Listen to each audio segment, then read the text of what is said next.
بسم اللہ الرحمن الرحیم۔ لیکچر نمبر 7 ہے۔ اس سے پہلے یعنی کہ 6 لیکچرز میں ہم نے حضور پاک صلی اللہ علیہ وآلہ وسلم کا جو عمر مبارک ہیں یعنی کہ 40 سال سے قبل جو بھی واقعات ہوئے تھے اس کو یکے بعد دیگرے پریسائز یعنی کہ شارٹ طریقے میں اور ٹو دا پوائنٹ ہم نے بات کی ہیں، اور 10 منٹ 6 منٹ کے لیکچرز میں ہم نے تقریباً وہ جو واقعات ہوئے تھے وہ ڈسکس کیے آپ لوگوں کے ساتھ۔ لیکچرز میں اویلیبل ہیں، اس کا باقاعدہ ہم نے پلے لسٹ بنایا ہوا ہے جہاں پر آپ لوگ ایک ایک کر کے دیکھ بھی سکتے ہیں، ڈاؤن لوڈ بھی کر سکتے ہیں اور دوستوں کے ساتھ شیئر بھی کر سکتے ہیں۔ تو لیکچر نمبر 7 میں ہم بات کریں گے جب حضور پاک صلی اللہ علیہ وآلہ وسلم کا جو عمر مبارک ہے وہ 40 سال تک کو پہنچتا ہے تو ہوتا کیا یہاں پر طلوع آفتاب رسالت ہوتا ہے، یعنی کہ جو حضور پاک صلی اللہ علیہ وسلم کو جو ہے ایک بعثت ہوتی ہے، نبوت جو ہے وہ ملتی ہیں۔ ہوتا کیا ہے کہ حضور پاک وہ حسب معمول جو ہے غار حرا کو جاتے ہیں۔ غار حرا کو جانے کے بعد جو ہے بیٹھے ہوئے ہوتے ہیں کہ ایک فرشتہ اچانک سے آتا ہے، سلام کہتا ہے، تو اس کے بعد جو ہے حضور پاک کو کہتا ہے کہ اقرا یعنی کہ پڑھو۔ 3 دفعہ اقرا بولا جاتا ہے، کیوں؟ کیونکہ پہلی دفعہ جب اقرا کہا جاتا ہے حضور پاک کہتے ہیں انا بقاری، میں نہیں پڑھ سکتا، میں نہیں پڑھ سکتا۔ تو دوسری دفعہ پھر کہا جاتا ہے، پھر کہتے ہیں حضور پاک انا بقاری، میں نہیں پڑھ سکتا۔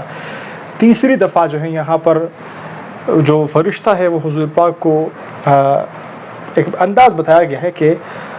اپنے قریب کرتا ہے اور دباتا ہے، تو اس سے پھر کیا ہوتا ہے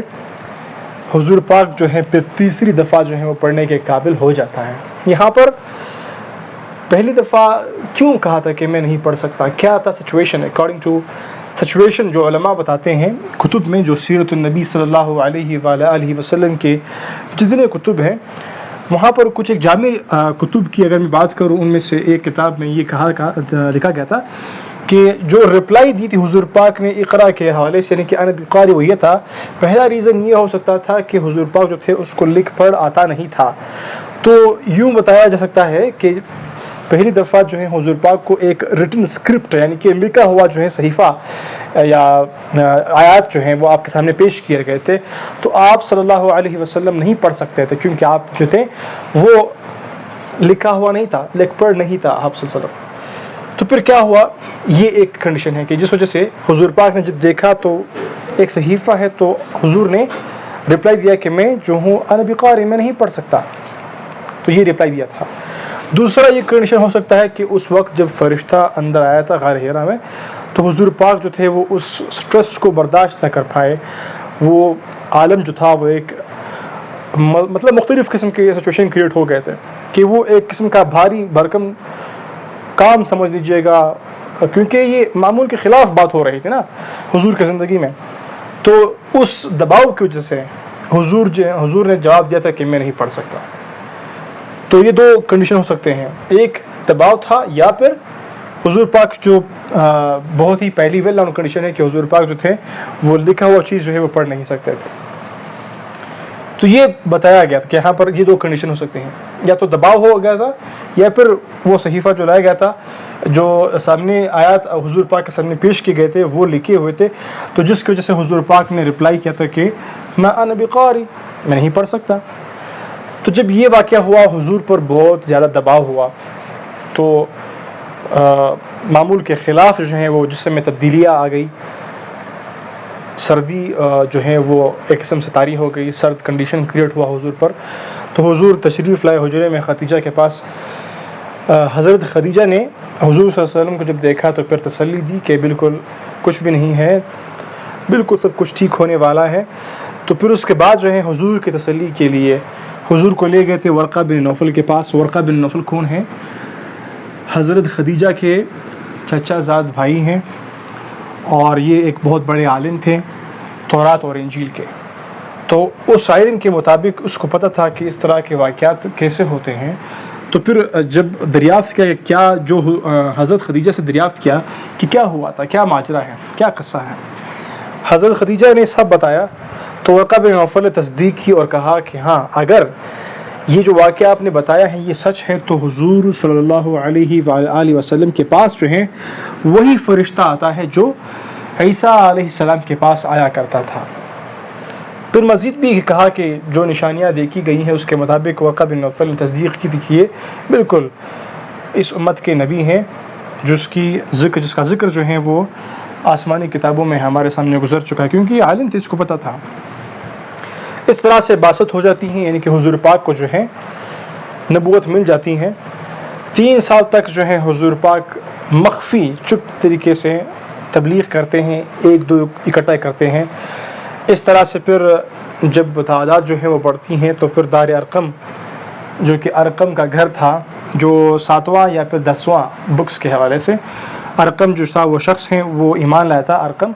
7ویں نمبر پر یا پھر 10ویں نمبر پر مسلمان ہوئے تھے، تو اس کے گھر کو جو ہے وہ چنا گیا تھا میٹنگز کے لیے کہ ہم یہاں پر آئیں گے، جو میٹنگز ہے وہ کیا کریں گے۔ پھر ہوا کیا کہ جب حضرت عمر رضی اللہ عنہ کا ٹائم آتا ہے کہ جب حضرت عمر جو ہیں وہ اسلام قبول کرتے ہیں، پھر اعلان جو ہے وہ تبلیغ ہوتا ہے۔ جب حکم ملتا ہے اعلان تبلیغ کا تو حضور پاک جو ہے وہ کوہ صفا پر چڑھتے ہیں، وہاں پر لوگوں کو بلاتے ہیں، کہتے ہیں کہ میرے قبیلوں والوں سنو، تو سب جو ہے وہ متوجہ ہوتے ہیں۔ آپ فرماتے ہیں حضور پاک کہ اگر میں کہوں کہ پہاڑ کے پیچھے سے ایک گروہ آ رہا ہے جو آپ کے اوپر حملہ آور ہونے والا ہے، کیا آپ لوگ اس بات کی تصدیق کرو گے؟ مطلب ایک کنڈیشن پہلے بتایا حضور پاک نے، سامنے پیش کیا، مطلب آپ میری بات جو ہے جب بھی میں کرتا ہوں تو ان کو مانتے ہو، چونکہ حضور کی زندگی ان کے سامنے تھی، تو سب نے کہا بالکل ہم مانتے ہیں، آپ تو بالکل صادق اور امین ہیں۔ لیکن جیسے ہی آپ توحید کی جو ہے وہ ایک بات کرتے ہیں کہ اللہ جو ہے وہ واحد ہے اور میں اس اللہ کا نبی ہوں، آپ لوگ ان کے لیے بھیجا گیا ہوں، تو جب یہ باتیں کرتے ہیں تو یہاں پر ابو لہب جو ہیں وہ اٹھ پڑتے ہیں،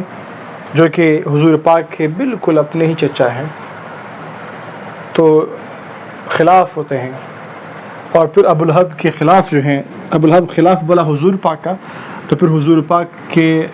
مطلب جواب کے لیے اللہ نے ابو لہب کے خلاف جو ہیں جو سورہ نازل کیا، سورہ لہب۔ پھر یہ جو ہے یہ پھر نیکسٹ لیکچر میں ہم ڈسکس کریں گے۔ تو یہاں تک جو باتیں ہم نے کی اس کو تھوڑا سا ایک دفعہ پھر ٹچ دیتے ہیں۔ کیا ہوتا ہے حضور پاک کی زندگی جب 40 سال تک پہنچتی ہیں عمر مبارک، تو غار حرا میں آپ کے پاس ایک فرشتہ آتا ہے جو کہتا ہے اقرا، 3 دفعہ کہتا ہے، تیسری دفعہ جو ہے وہ فرشتہ اپنے سینے کے قریب جو ہے وہ دباتا ہے۔ پھر اس کے بعد جو ہے قوت گویائی جو ہے وہ حضور پاک کی جو ہے مطلب وہ پڑھنے کی صلاحیت جو ہے، گویائی نہیں پڑھنے کی صلاحیت، حضور پاک کی جو پڑھنے کی صلاحیت ہے وہ بیدار ہو جاتی ہیں، پھر پڑھنے کے قابل ہو جاتے ہیں۔ اور اس طرح سے جب یہ سچویشن حضور پاک کے سامنے پیش ہوتا ہے تو حضور پر جو ہے ایک عجیب سی کیفیت طاری ہو جاتی ہے جو کہ معمول کے خلاف تھی۔ خدیجہ کے پاس آتے ہیں کہ میرے اوپر جو ہے وہ ایک بستر اوڑھ دے، تو پورا قصہ جو ہے وہ ذکر کرتے ہیں خدیجہ رضی اللہ تعالیٰ عنہ کے ساتھ۔ پھر آپ جو ہیں خدیجہ رضی اللہ تعالیٰ عنہ تسلی دے دیتی ہیں، حضور پاک کو تسلی دیتی ہیں کہ بالکل ٹھیک ہے، کچھ بھی نہیں ہونے والا۔ پھر مزید تسلی کے لیے حضور پاک کو لے جاتے ہیں ورقہ بن نوفل کے پاس۔ یہ قصہ جو حضور پاک نے خدیجہ کو بتایا، خدیجہ رضی اللہ تعالیٰ عنہ نے ورقہ بن نوفل کو بتایا جو کہ عالم تھے، انہوں نے تصدیق کی،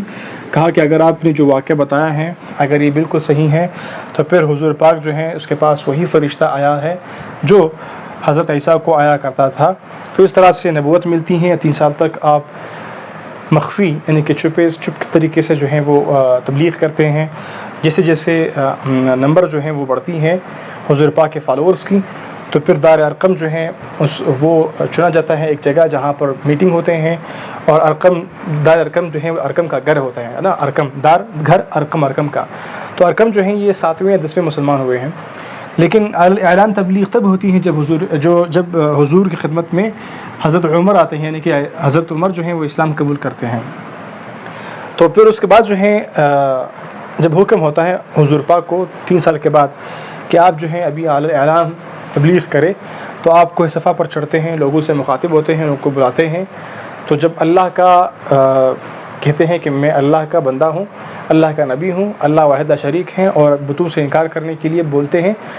تو مطلب اللہ جو اسلام کی دعوت دیتے ہیں تو لوگ جو ہیں وہ ٹکراتے ہیں ان میں سے اکثر، خاص طور پر ابو لہب جو ہیں وہ پہل کرتے ہیں، ابتدا کرتے ہیں، شروعات کرتے ہیں، تو جس کے خلاف جو ہے پھر سورہ لہب نازل ہوتا ہے، وہ پھر ہم نیکسٹ لیکچر میں ڈسکس کریں گے. تو یہاں تک ہوتی ہے بات complete. I hope you got. جزاک اللہ فار واچنگ.